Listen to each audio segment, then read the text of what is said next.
नमस्कार शेतकरी मित्रांनो, आपल्या यूट्यूब चॅनलवरती आपलं स्वागत आहे. हे बघा, आपण जो कपाशी वावरामध्ये डॉलर हरभरा पेरला होता ना, हा तो हरभरा आहे. हे बघा, हा हरभरा आता सध्या 15 ते 20 दिवस झालेला आहे. आता हा हरभरा एक पूर्णपणे उगून आलेला आहे. याला आता आपण दुसरं पाणी देतो ड्रिपच्या माध्यमातून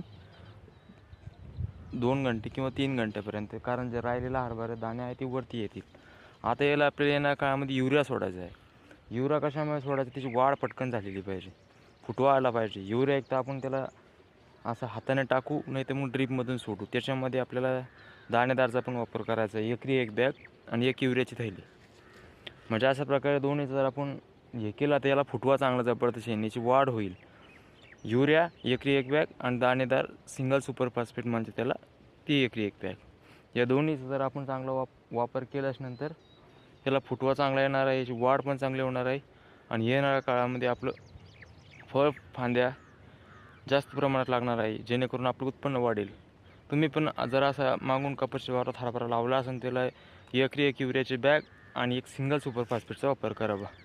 व्हिडिओ आवडल्यास चॅनलला सबस्क्राईब करा. धन्यवाद.